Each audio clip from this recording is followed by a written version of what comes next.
Surat eco cell પોલીસે હીરા બજારમાં market ભાવ કરતા 50% સસ્તા ભાવે રોકડથી હીરાનો માલ ખરીદી કરનાર 2 આરોપીઓને ઝડપી પાડી કાયદેસરની કાર્યવાહી હાથ ધરી છે।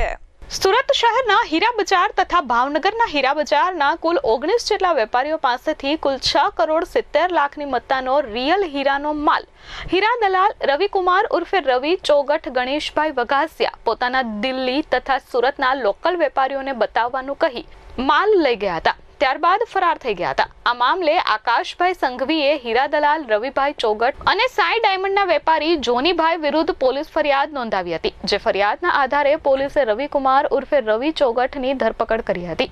આ ગુનામાં પકડાયેલ રવિકુમાર ઉર્ફે રવિ ચોગઠ હીરાનો 4 કરોડનો માલ મૈધરપુરા બજારમાં હીરા લેવેચનો ધંધો કરતા વેપારી અક્ષય પોપટભાઈ જાસોલિયાને માર્કેટ ભાવ કરતા 50% ભાવે વગર બિલે રોકડેથી વેચાણ કર્યો હોવાની કબૂલાત કરી હતી।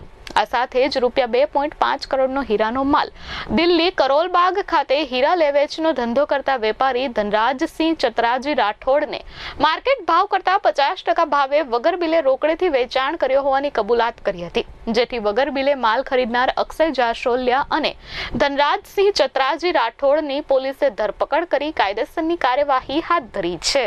2 અલગ અલગ ફરિયાદીઓ શ્રી અરવિંદભાઈ તથા શ્રી આકાશભાઈએ હીરાની છેતરપિંડી અને વિશ્વાસઘાત બાબતની ફરિયાદ આપેલ છે।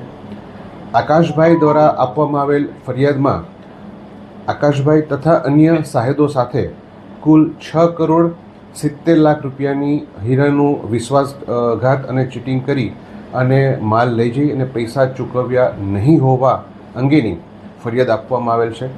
અન્ય ફરિયાદ જે છે અરવિંદભાઈ હીરપરાવાળી, એ ફરિયાદમાં કુલ 8 કરોડ 20 લાખ રૂપિયાના હીરા લઈ જઈ અને પૈસા નહીં ચૂકવી છેતરપિંડી વિશ્વાસઘાતની ફરિયાદ નોંધવામાં આવેલ છે।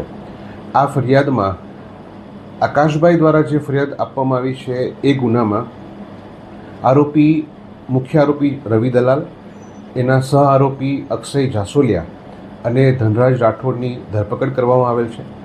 હાલ અલગ અલગ તેઓ રિમાન્ડ ઉપર છે અને તેઓની પૂછતાછ કરી આ હીરા બાબતે તેઓએ જે પૈસા મેળવેલા છે એ બાબતે તે લોકોએ પૈસાનું શું કર્યું છે એ બાબતેની પૂછપરછ હાલ ચાલુ છે।